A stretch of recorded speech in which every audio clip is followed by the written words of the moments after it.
It's going good. How are you doing? Good, really good actually. Been Good. watching the YouTube in the element videos. Just fascinated to see you guys in your natural habitat doing what people do. It's just very interesting to see that, seeing that Steve has a farm and he raises chickens and he has horses, and that you guys are all huge animal lovers, and that you've rescued animals, that you take care of animals, and I just that's just really fascinating to see that side of you guys. Well, it's definitely a different angle of promotion. We thought would be something cool and different, and people seem to responding it to that way. So it's working. Yeah. And and to see that you're into golf and boating, that was interesting too. I had no idea you were into either of those too. Yeah, it's just something I've been doing the golf for a long time since I was a kid. But Okay. now that I live close, I play it more often. And the boating thing you've been doing for a number of years as well. Yeah, yeah. Where we live, it's on a water community, so the boat's right in the water already. So it's a matter of just getting on there and going. That's so awesome. It's just so good to see you guys just embrace nature. I was actually curious what the aspect of the four elements is. It just basically to show what you guys do outside of Testament, or is there some conceptual aspect to the album in that respect? Well, they decided just to use that theme, the elements. I think a lot of it was for marketing of the vinyls that they Nuclear Blast Yeah, released. I see that. They did fire, air, earth, you know, Right. and water, and so they just went kind of used that and ran with that to run different style promotions for the vinyls that they released. Okay. Yeah, because it seems like having read the lyrics. By the way, I have to go on record and say I think you guys have definitely got the best album of the year so far. Um, it Oh, is right on. probably the best Testament in a long time, musically, Well, thank lyrically, you. production wise. It's just, I wasn't a huge fan of Brotherhood of the Snake. I thought it was kind of like just a little.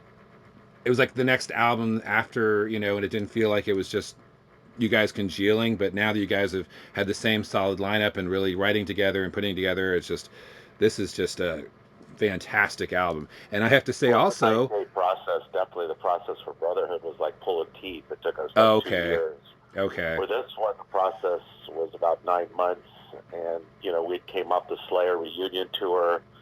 So I think we're just in a better headspace, more focused, and just I guess ready to be a little more creative and try new things and push us out in the uncomfort zone. definitely. And this is definitely an album that takes time to really get into, because when I first saw the video for Night of the Witch, I didn't really care for the song, and I didn't like the video. And I just, when I first heard the promo and stuff, I mean, streaming is one thing, but it just didn't grow on me until I actually burned the CD and listened to it over and over and over. And then I was like, wait a minute. And then seeing the video for Children of the Next Level, the animation was phenomenal. How did you find that Yeah. animator? It was through a friend of ours, Okay. and I seen his work, and he offered us a couple different levels of animation. Well, of course, we got with him about 3 or 4 months ago, and the process takes forever. But we wanted the best animation he did. It just looked really cool, and we knew that we didn't have time to go shoot like a normal video, and we were kind of tired of the same thing. We're like another performance video, mixed in with some sort of effects, and Right, we've right. done enough of those. And we're like, well, let's try something new. And I really like this guy's work. So once we committed, and I gave him the song and talked to him on the phone and just threw him some visuals and had him do his research, he did a killer job. Really took the story. And I knew Children of the Next Level would make a good storyline for an animation. Definitely. And did he go back when you say he did his research? Did he study all the stuff that went on with Heaven's Gate and all the? Yeah, Okay. yeah. He called me back that week. Says, "Yeah, I've been checking it out all week, and yeah, he's got all kinds of visuals himself now. He got it." Yeah, yeah. What I watched that animated video last week. I was just like, oh, Children of the Next Level is about Heaven's Gate. Yeah. It just dawned on me. And the same thing with City of Angels. When I first heard that, I was like, what the hell is this about? And I started waiting. I'm like, is that about the Night Stalker Richard Night Ramirez? Stalker. It's like it started to Yeah. dawn on me. Yeah. So yeah, so that's why I say when you were talking about the four elements, I'm like, well, there's a lot of dark tones lyrically on this album. So how would the four elements? But now I understand as far as marketing of the vinyl and far as going into you guys' homes and seeing how your real lives are. I think that makes sense. Because yeah, you're right. Musically, this album is all over. I mean, when people ask me that, a couple weeks ago what I thought of the New Testament, and they're like, well, what's it like? And I'm like, it's like a greatest hits album because it's like they took everything they started with the legacy and what they ended with Brother of the Snake, and it's just like they wear their influences on their sleeve. I mean, it's just everything Testament has done for the last 30 plus years is on this album, musically, lyrically, vocally. I mean, I remember back when you guys released the Low album and we were all shocked with your brutal so-called death metal vocals Right. that you've embraced now for the last 20 plus years.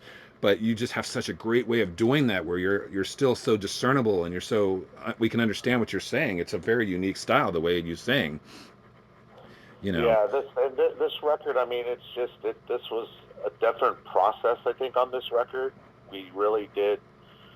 It was really kind of organic because we had a lot of riffs and music and lyrics. And when I wrote lyrics, I didn't know where the lead sections were. I just wrote, and when we got into the studio, that's when we kind of started piecing it and putting things together and really tightening it up.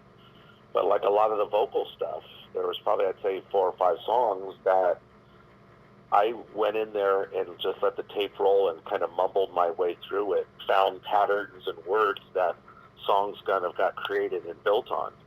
And I think a lot of it was kind of like the first impulse, just running through it. And we stuck with it. And I think it was the right thing to go because it really didn't leave us time to like overthink it. We just kind of went and did it, and it came out. It came out good because I think maybe we had a little pressure on us. We didn't go in the studio demoed and prepared. It could have went the other way and been bad, but it turned out way better than we expected. It was just creative, and I think on this one also, Eric, he chose some chord progressions that aren't typical for Testament or even Exactly. metal, really. It just has a different feel, and usually I would be the first one to fight him and like say, change that verse riff to like something in E where it's comfortable for me to sing. Right. Well, I didn't do that on this record. I just kind of took whatever he gave me and worked with it, did my best, and it really kind of challenged me and pushed me out of my comfort zone. And I think maybe it just made it get a little more creative because we were trying new things. And like songs like City of Angels, that one, I found after doing 13 records, I did some different vocal stuff on that song with the texture and tone of my voice. I did some harmonies in the bridge, and I never do harmonies and that kind of shit. But I did it on this one, just tried some new stuff and outside of my box, and it worked well, and it just made the record just more dynamic and more creative. And just that's what I hear now when I hear all the songs. They just all have their own identity. I agree. Absolutely. They definitely have their own identity. Songs like Dream Deceiver, you know, is completely different than Symptoms. And then you have songs like False Prophet, which is just like so thrash.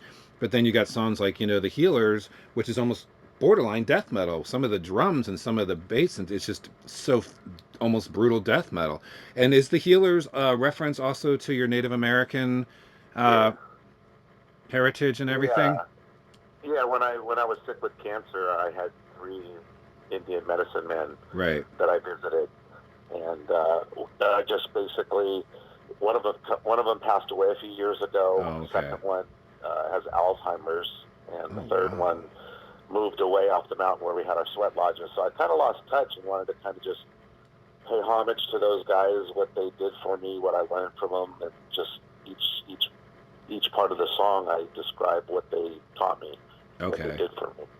Yeah, because Lupin is that one of them, or Yeah, Lupin's one of them. Yeah. okay. Yeah, yeah, and I'm aware of that when you had the cancer and how you went and got that kind of treatment, and we were all so grateful because obviously Chuck didn't make it, and and you recovered so well, um, and I guess you're doing better now, health wise, feeling better, being at home, having taken care of yourself, your wife, and you. Yeah, I mean, as far as the COVID thing, yeah, we're getting better. It's been about a little bit 3 weeks now since we've been back home and started getting sick. Um, Yeah, much more energy now, much more like ourselves. That's Um, good. but we're still staying indoors because they don't retest you, and so we don't know if we're contagious or not. We're just like, well, we'll just keep staying indoors. Not really anywhere to go or nothing to do anyhow. So, You can't go like boating by yourself on the ocean or oh, we anything? do that. Okay. That's what we do as Right. far as the distancing. I went and filled the tank up, and we're good. Now we just get cruise and go out. And the weather's been some days sunny. Today's a sunny day. When I'm done with all my interviews today, we're going to go boating today. That's awesome. That's awesome. Now, one thing you talked about the different dynamic of the songwriting. This is the first time that Eric's actually done lead vocals, correct? Yeah, yeah. I guess he took his Dragon Lord style and kind of said, "Okay, I'm going to bring this to Testament." Or Well, it's weird. It's again, it's once we got in the studio and worked it out. That part, like on Night of the Witch, where he does the screamy witch voice, I wanted that originally that part out of the song, okay, and because I wasn't going to sing that screechy witch voice, that's not me. And so Eric's like, no, I want that riff back in there, and I said, all right, well then you be the witch. You got that Dragon Lord's voice. Why don't we have you sing that part? And when he did it, it's like, wow, that actually really works because it's such a different voice from mine because mine comes right in after it, and it's just a good, definitely a good contrast between us when we sing together like that.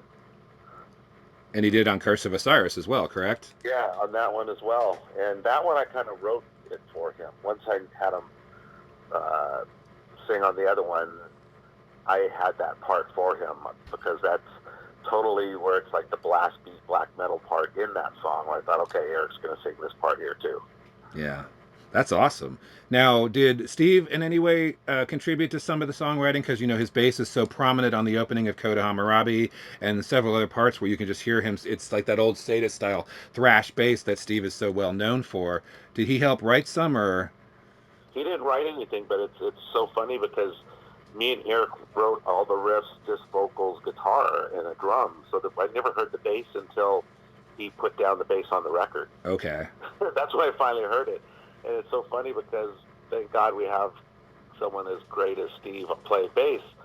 It's like wow, that whole song just opened up and gave a whole new dimension um, on the song with just the bass drums and vocals. It's like whoa, now it's a whole different feeling that I get from this song after he laid down his bass. Definitely. And his style, you can definitely hear that swallowed in black type, just super fast Oh picking yeah, that Steve is so well known for with Sadis. So, yeah, I think that's pretty interesting. It was also interesting to watch his little element, I guess, yeah. dirt, Him dirt, and his chickens. as Eric says when he opens the box set, he's like, Steve's always barefoot. But yeah, definitely the farmer and the earth element that made so much Yeah, sense with him having a farm with chickens and horses. And that was so interesting. yeah, He and Eric opened his box set video. He described Gene as the water element because of Aquanet. yeah. Although Alex described him as the atomic clock, which of course we know he is, and such a great drummer. Do you? So he didn't. So Gene didn't help contribute writing either. He just filled the drums in where they were necessary, Well, or he didn't contribute with like any riffs, but what he did bring on this record is the last records that we wrote, Eric would work with a local drummer or do it on the drum machine and then okay, present it to Gene, and Gene would kind of interpret it with his, but sticking with Eric what Eric wants. okay, But on this record, we brought Gene out during the process of writing the riffs and working with me, him, and Eric.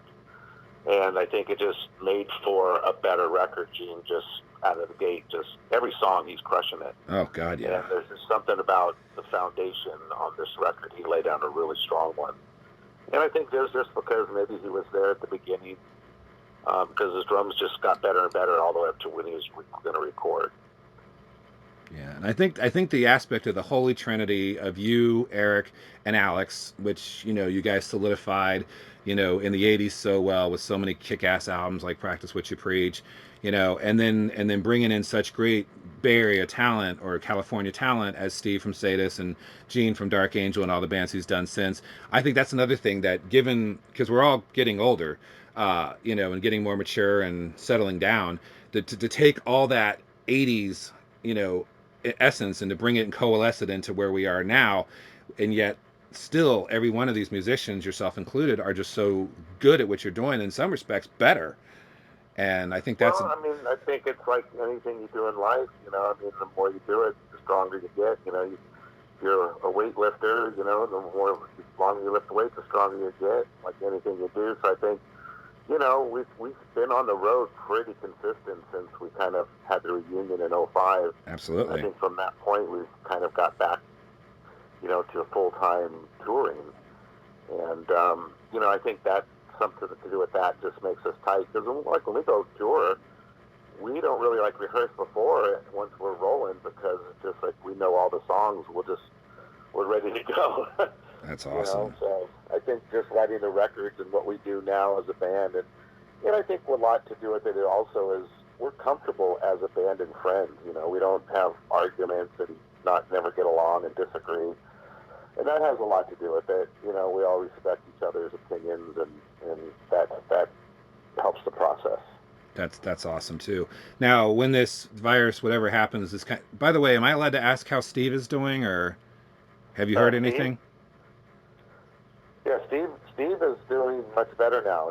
But it's strange because he just tested 2 weeks after we got home. Right. His fever never broke, and he still came up positive, which I figured after 2 weeks, after we tested, we were clear.